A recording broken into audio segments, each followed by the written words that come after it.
तो शूद्र कैसे होते हैं, कौन लोग होते हैं, और क्या नीची जाति वाले जितने लोग होते हैं वो लोग शूद्र होते हैं, या फिर शास्त्रों में या फिर जो वेदों में जिन शूद्रों की बात करी गई है वो आखिर शूद्र होते कौन है? क्या ये दास दासियां होते हैं? क्या ये वो लोग होते हैं जो समाज से पृथक कर दिए जाते हैं, जिनके साथ भेदभाव होता है, या फिर ये केवल एक गुण है? कहने का मतलब है कि जैसे कोई क्षत्रिय तब होता है जब उसके अंदर क्षत्रिय वाले गुण होते हैं, तो शूद्र होना भी एक गुण की बात है। मतलब अगर आपके अंदर शूद्र वाले गुण हैं तो हाँ, आप भी शूद्र हो।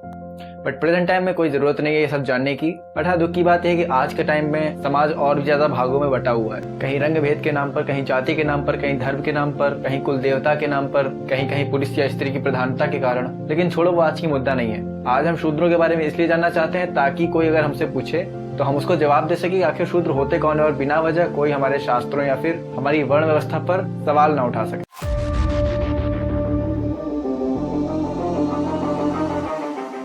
तो शूद्रों की पहचान का दो सबसे सिंपल तरीका जो कि शास्त्रों में बताया गया है वो ये है कि उनकी इनकम, यानी कि उनका जो सोर्स ऑफ इनकम है वो कैसा है, उसके आधार पर हम बता सकते हैं कि हाँ, कोई व्यक्ति शूद्र है या नहीं है। और दूसरा है कि उसकी एजुकेशनल स्किल्स अगर अच्छे से बताए तो मतलब उसका वेद शास्त्र में रुचि है या नहीं, या उसका अध्ययन करने में वो समर्थ है या नहीं। अब हमें ये पढ़ाया जाता है कि शूद्रों को वेदों का अध्ययन करने का अधिकार ही नहीं था। उनको शास्त्र या पुराण मतलब कुछ भी चीज छूने की इजाजत नहीं होती थी, उन्हें अछूत कहा जाता था। बट बेसिकली ये पूरी बोगस थ्योरी है।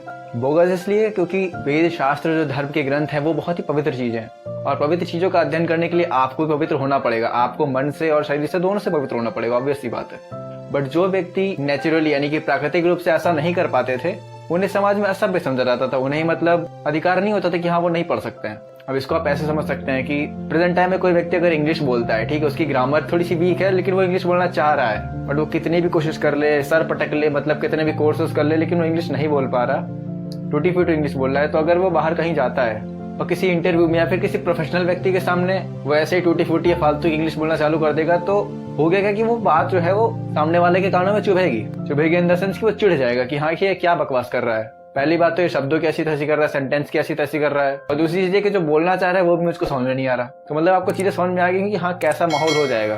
तो आप भैया यही चाहोगे ना कि हाँ, तुम रहने दो भैया, तुम हिंदी ही बोलो, या फिर जो तुम्हारी मदर टंग है उसी में काम चलाओ अपना। हम तुमको फोर्स नहीं करेंगे, हाँ, तुम इंग्लिश आके पढ़ो। और यही होता है इन शूद्रों के साथ भी।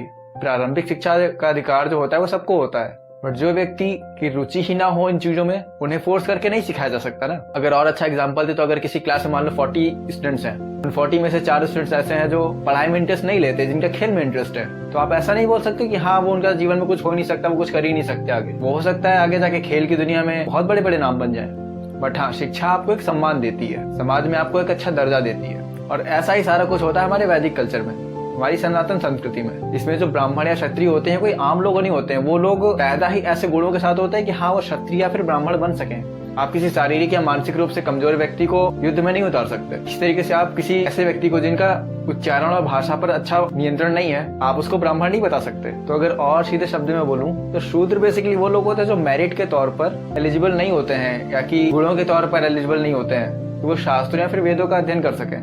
अब ऐसा मैं क्यों कह रहा हूँ ये भी सुनिए। हमारे शास्त्रों में कुल 14 तरह की ऐसी चीजें बताई गई जिनको किसी अच्छे साधक को नहीं करना चाहिए किसी शास्त्र को पढ़ते समय। और वो चीजें ये हैं कि संदेह, भय, उच्च स्वर में पढ़ना, अस्पष्ट तरीके से पढ़ना, कांपते हुए पढ़ना, या फिर ध्वनि का ठीक तरीके से प्रयोग न करना, अशिष्टता से पढ़ना, या फिर चीजों का गलत अर्थ निकाल लेना। इस तरीके से जो भी चीजें पढ़ी जाती हैं वो आपके काम नहीं आने वाली हैं, और ऐसे आप अच्छे स्कॉलर नहीं बन सकते। और ये सारे जितने गुण बताए गए यानी कि निर्भीकता का होना, ध्वनि का अच्छा निकलना, ये सब नेचुरल होता है। और इसमें 6 ऐसे पाठक भी बताए गए हैं जैसा लोगों को नहीं बनना चाहिए। और ये वे हो जो शब्दों में खिंचाव करके पढ़ते हैं, गति तेज करके पढ़ते हैं, सिर हिला हिला कर पढ़ते हैं, या फिर लिखा हुआ जब पढ़ते हैं तो उसे याद नहीं कर पाते हैं, या फिर ऐसी चीजें पढ़ते हैं जिसका उन्हें अर्थ नहीं पता होता। और ऐसे लोग जिनकी आवाज कमजोर होती है, तो ऐसे पाठक भी अयोग्य माने गए हैं। तो यहाँ पर चीजें क्लियर हैं बहुत ज्यादा।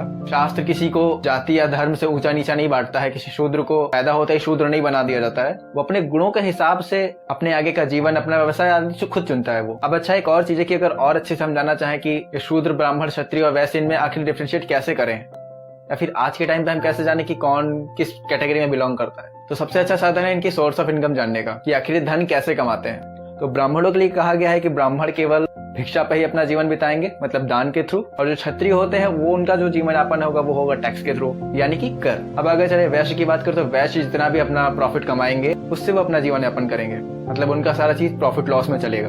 बट वो लोग जो सैलरी के ऊपर जीते हैं, मंथली, वीकली, ईयरली, जो भी वाली हो, वो सारे के सारे शूद्र कहे गए हैं। क्योंकि ऐसा पास टाइम में भी होता था। जो ब्राह्मण होते थे वो दान पे जीते थे, जो क्षत्रिय यानी कि जो राजा होते थे वो अपने टैक्स पे जीते थे, जो वैश्य होते यानी जो व्यापारी होते थे वो धन के लाभ हानि पे जीते थे। बट जो समाज में ऐसे व्यक्ति होते थे जो शारीरिक रूप से भी कमजोर होते थे, जिनकी बुद्धि भी अच्छी नहीं होती थी या फिर जिन्होंने कोई स्किल भी नहीं सीखी होती थी, वो बेसिकली इन्हीं लोग के लिए काम करके इनसे धन सैलरी के रूप में लेते थे।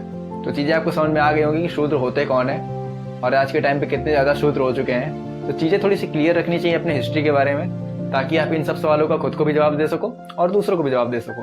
उम्मीद करता हूँ आपको ये वीडियो पसंद आया होगा। अगर आया है तो लाइक कर दीजिए, लोगों के साथ शेयर कर दीजिए। ऐसी चीजें सबको बतानी चाहिए। मिलते हैं नेक्स्ट वीडियो में, तब तक के लिए मुस्कुराते रहिए।